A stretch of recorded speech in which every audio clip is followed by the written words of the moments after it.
जय गुरु जी संगत जी। गुरु जी का अनंतम अनंतम शुक्राना और गुरु जी के श्री चरणों में कोटि कोटि प्रणाम। संगत जी, वीडियो को लाइक कीजिए, चैनल को सब्सक्राइब कीजिए और बेल आइकन के बटन को प्रेस कर दीजिए। तो आज का सत्संग बहुत प्यारा है। मेरी आपसे उम्मीद है कि आप सत्संग में अंत तक बने रहें और गुरु जी की कृपा को प्राप्त करें। तो चलिए सुनते हैं गुरु जी का सत्संग। जय गुरु जी संगत जी। गुरु जी का अनंतम अनंतम शुक्राना और गुरु जी के श्री चरणों में कोटि कोटि प्रणाम। संगत जी, एक अंकल जी का सत्संग सुन रही थी मैं, तो उन्होंने बताया कि एक बार गुरु जी से किसी ने पूछा कि गुरु जी, गॉड का क्या मतलब है। तो गुरु जी ने हंस के जवाब दिया, जी गुरु, ओ ऑन डी ड्यूटी, यानी गुरु ऑन ड्यूटी। यानी जब गुरु धरती पर अपने भक्तों का कल्याण कर रहे होते हैं तो इसका मतलब है कि वो भगवान की ड्यूटी कर रहे हैं। एक बार ब्रह्मा जी ने शिव जी से पूछा कि आपने हम जैसे जो ये मनुष्य जैसे पुतले बना दिए हैं, इनका कल्याण कैसे करोगे। तो शिव ने कहा कि गुरु के रूप में मैं धरती पर जाऊंगा और कुछ लोगों का कल्याण करूंगा। जब हम धरती पर आए तो भगवान ने हमारा दुख सुख तकलीफ़ें सब साथ में लिखकर हमें भेजा। लेकिन जब वही भगवान गुरु के रूप में हमें धरती पर मिले तो उन्होंने हमारे कर्मों के अनुसार उसमें कुछ नया जोड़ा, कुछ नया लिखा। उसी को कहते हैं गुरु ऑन ड्यूटी। यानी गुरु जी जब हमारे कर्मों के अनुसार हमारे भाग्य को बदल देते हैं। यानी अगर हमने पिछले जन्म में कुछ बुरा किया है तो इस जन्म में अगर हम कुछ अच्छा कर रहे हैं तो गुरु जी हमारे भाग्य को बदल देते हैं। वो हमारे पिछले कर्मा को ख़त्म कर देते हैं और हमारे भाग्य को अच्छा कर देते हैं। यानी अगर हम पीछे कुछ अच्छा करके आए हैं और इस जन्म में अगर हम कुछ बुरा कर रहे हैं तो गुरु जी हमारे भाग्य में हमारी सज़ा ज़रूर लिखते हैं।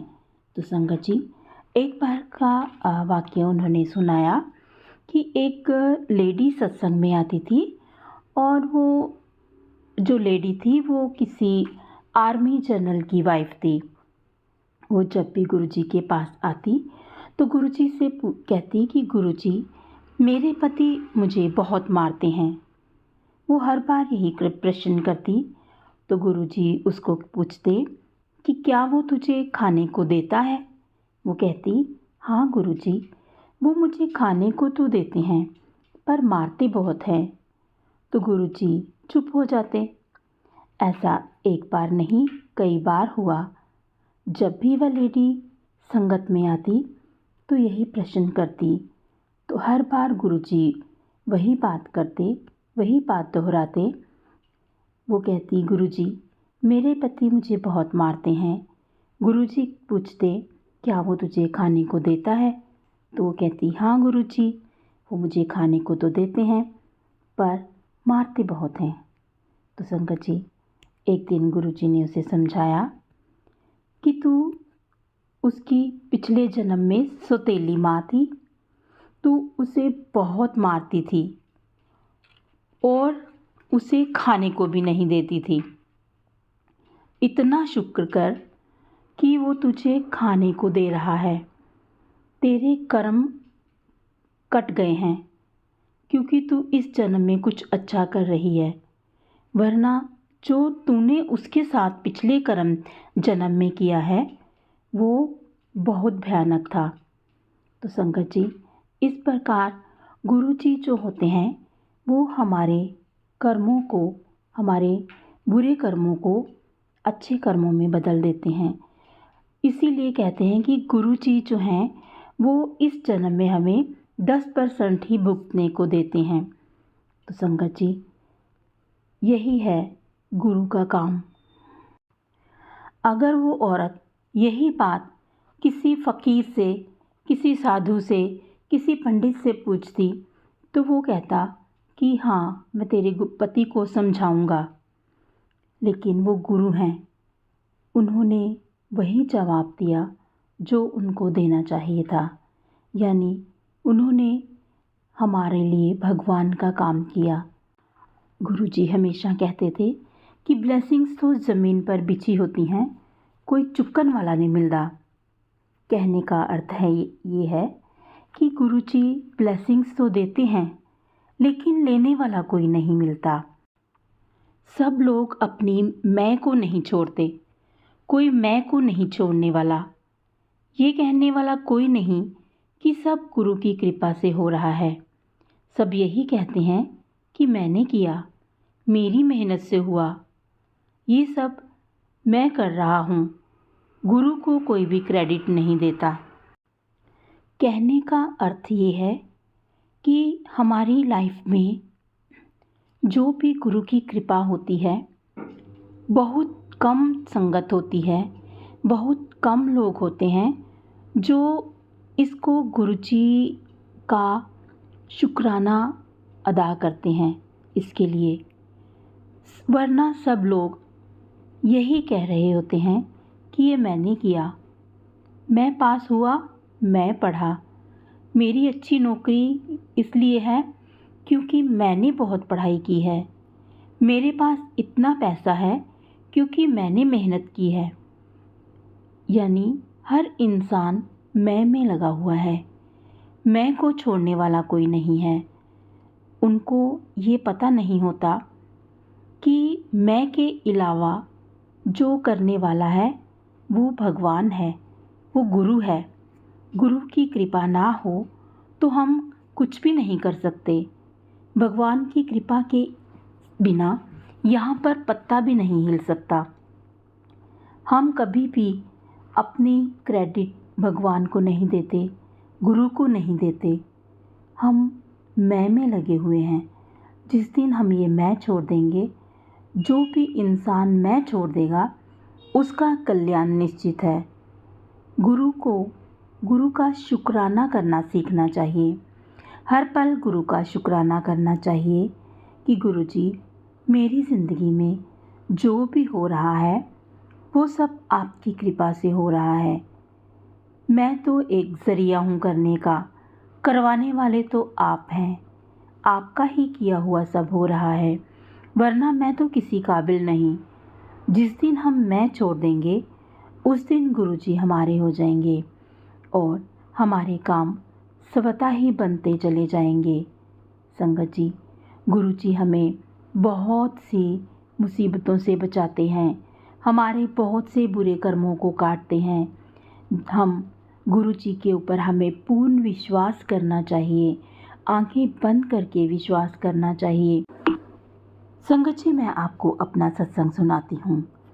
मैंने एक साथ 2-3 काम शुरू किए हुए थे, 2-3 क्या 4-5 काम शुरू किए हुए थे, लेकिन उनमें से एक भी नहीं हो रहा था मेरा। तो मैं हमेशा गुरुजी को ब्लेम करती हूँ कि गुरुजी आप मेरा काम नहीं कर रहे हो। लोग तो एक काम शुरू करते हैं, आप उनको सक्सेस कर देते हो, लेकिन मैंने इतने काम शुरू किए, मेरा एक तो पूरा कर दो।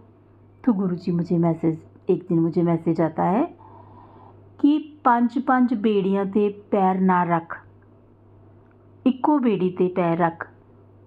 संगत जी, मुझे सारी समझ आ गई कि गुरुजी ने बोला कि एक ही बेड़ी पे पैर रखो, यानी एक काम करो, उसी में सक्सेसफुल बनो। इतने सारे काम शुरू करोगे तो एक भी नहीं पूरा होगा। तो संगत जी, उस दिन मैंने गुरुजी का शुक्राना किया और मैंने सभी काम छोड़कर सिर्फ एक ही काम की तरफ ध्यान देना शुरू कर दिया, तो वो मेरा काम सक्सेसफुल हो गया। ऐसे हैं हमारे गुरुजी। हमें गुरुजी पर पूर्ण विश्वास करना चाहिए। गुरुजी हमारी सुनते हैं। सिर्फ हम ही हैं संगत जी जो अपनी मनमानी करते हैं। जिस दिन हम अपनी मनमानी करना छोड़ देंगे, गुरुजी की मानेंगे, उस दिन हम ज़रूर सक्सेसफुल होंगे, उस दिन हम ज़रूर कामयाब होंगे। हमें गुरुजी को अपना बनाने के लिए पहले हमें गुरुजी का बनना पड़ेगा। जब तक हम गुरुजी के नहीं बनेंगे, जब तक हम गुरुजी के हुक्म को नहीं मानेंगे, गुरुजी का हुक्म तो मानना पड़ेगा। गुरुजी के हुक्म के अंदर ही सब कुछ है। कहते हैं हुक्मे अंदर सबको, बाहर हुक्म ना कोई। यानी सब कुछ गुरु के हुक्म के से अनुसार ही चलता है। गुरु के हुक्म के बगैर एक पत्ता भी नहीं हिलता। इसलिए हमें गुरुजी का होकर रहना पड़ेगा, गुरुजी का बनकर रहना पड़ेगा। इन दुनियावी चीज़ों को छोड़कर, दुनियावी कामों को छोड़कर उनको आप अपनी ड्यूटी की तरह करो कि वो आपकी ड्यूटी है, वो आपने करना है। आप गुरुजी को पाने की कोशिश करो। संगत जी, मैं बार बार हर संगत सत्संग में एक ही बात पर इसलिए जोर देती हूँ कि आप एक बार गुरुजी के बन जाओ, फिर देखो कि आप कितने कामयाब होते हो। अकेले बैठो, आंखें बंद करके अपने अंदर झांको कि आपने कभी अपनी ज़रूरतों के अलावा गुरुजी को याद किया? नहीं किया ना? तो करके देखो, बिना किसी लालच के, बिना किस मांगे गुरुजी को जैसे आप अपने बच्चे से प्यार करते हो, जैसे आप अपनी माँ से प्यार करते हो, इस तरह का प्यार आप गुरुजी से करके देखो, बिना किसी स्वार्थ के। तो देखना आपका कोई काम हुए बिना नहीं रुकेगा, आपके सभी काम होते चले जाएंगे। गुरुजी को अपनी माँ और अपने बच्चे की तरह प्यार करो। जिस तरह से एक बच्चा अपनी माँ को प्यार करता है और माँ अपने बच्चे को प्यार करती है, वो वाला प्यार एक बार करके देखो। तो संगत जी, आज के लिए बस इतना ही। कल फिर मिलेंगे किसी नए सत्संग के साथ। तब तक जय गुरु जी, शुक्राना गुरु जी। गुरु जी के चरणों में कोटि कोटि प्रणाम। गुरु जी सबका कल्याण करें। जय गुरु जी।